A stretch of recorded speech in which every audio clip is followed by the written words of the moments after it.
Social media पर trolling आजकल का एक नया सच है जो आप लोग बड़ा मुश्किल होता है वो जब झेलते होंगे। आपने एक फ़ोटो अपलोड की, कोई लाइक ही नहीं कर रहा है। आप बार बार देखने घूमोगे लाइक किया कि नहीं किया। दोस्तों को फ़ोन करें, लाइक कर, तो लाइक कर, तो भी लाइक कर, चल 5 लाइक करवाए, 8 लाइक करवाए, नहीं लाइक हो रहा। फिर आपने कुछ ऐसा बोला, किसी ने उसकी छोटी सी क्लिप काट के चला दी और आप अचानक सबकी नज़रों में किरकिरी बन गए। गालियाँ पड़ रही हैं, आलोचनाएं हो रही हैं, लाखों लोग फतवे जारी कर रहे हैं आपके ऊपर। इतनी बेचैनी होती है इस दौर में। पहले के दौर में ये नहीं था, आपने कहीं कुछ बोला ख़त्म हो गई बात। अब किसी ने रिकॉर्ड कर ली, सोशल मीडिया पे आ गई, ख़त्म ही नहीं हो रहा। राइट टू बी फॉरगॉटन हमारे देश में है नहीं और प्रैक्टिकली संभव भी नहीं है। कैसे आप उसको अप्लाई करेंगे? आप कभी ना कभी कुछ ऐसा बोलेंगे, या तो गलत बोलेंगे या उसमें से कोई क्लिप कोई काटेगा।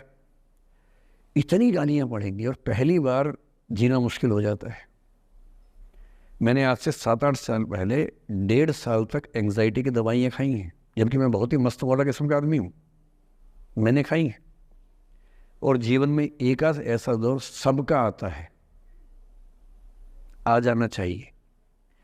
जब जीवन में एक आध बार ऐसा हो कि सारी दुनिया पीछे पड़ गई है, बहुत दिक्कत होगी, घबराहट होगी, बेचैनी होगी, एंग्जाइटी होगी, डिप्रेशन होगा, सब कुछ होगा। लेकिन एक बात ध्यान रखना, मेरी इस बात को ध्यान रखना, वो पहली और आखिरी परीक्षा है, उसके बाद कभी नहीं होगा।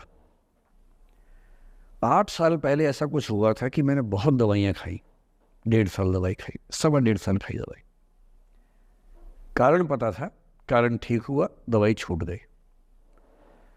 उसके बाद मैंने ज़िंदगी का सबसे मुश्किल फेज़ पिछले साल झेला था, जब मेरे एक वीडियो की क्लिप मीडिया पर चली। इस मंदिर के बनने या न बनने से किसकी सेहत पर क्या असर पड़ने वाला है?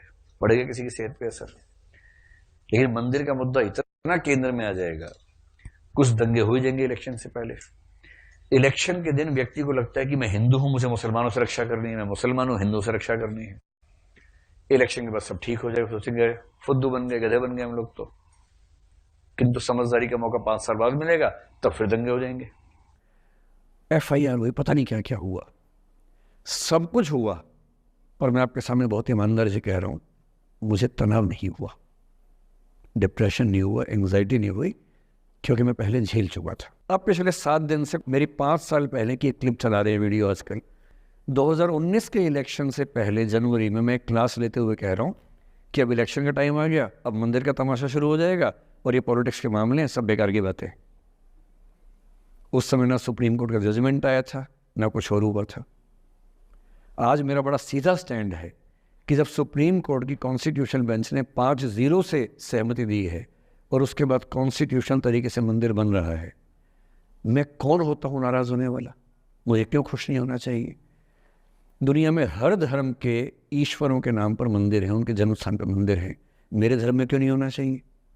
मुझे क्यों परेशान होना चाहिए? और कुछ लोग पिछले 7 दिन से 5 साल पहले की क्लिप चला रहे हैं। मेरी टीम परेशान है, मैं परेशान नहीं हूँ। मुझे भेजते हैं कि सर ऐसे हो गया, सर इतने वीडियो चल रहे हैं। मैं सुनता हूँ पर तनाव नहीं होता है, क्योंकि मुझे पता है कि किसी दिन किसी मंच पर हो, जैसे आज मैंने बात बोल दी, कहीं और बोल दूंगा, बात खत्म हो गई। कितना लोड लेंगे? और आप लोड लेते रहेंगे तो दुनिया देती रहेगी। दुनिया के पास बहुत है देने के लिए, वो हमेशा देते रहेंगे। खुद को ऐसा फूल प्रूफ बना लीजिए, शील्ड बना लीजिए अपने आसपास कि तनाव आता है फिसल के निकल जाता है। और अगर आप तनाव झेलने के लिए समर्थ हो जाते हैं, लेट गो कर देते हैं, मैं दावे से कह रहा हूँ, सफल कितने होंगे मुझे नहीं पता, ज़िंदगी आपकी शानदार होगी, ये मैं गारंटी दे रहा हूँ। और जब जब बुरा अनुभव हो, जब जब जीवन में बुरा अनुभव हो, सबको होता है, आपको भी होगा। जब जब बुरा अनुभव हो, मेरा सूत्र वाक्य है, जो मेरे व्हाट्सएप का स्टेटस भी है परमानेंट, मेरे दिल में गुथा हुआ है, दिल पे छपा हुआ है, सबको बोलता हूँ, हर क्लास में बोलता हूँ, आपको भी बोल रहा हूँ। एक लाइन याद रखना, क्यों डरे जिंदगी में क्या होगा, कुछ ना होगा तो तजुर्बा होगा, उससे बड़ा कुछ नहीं है।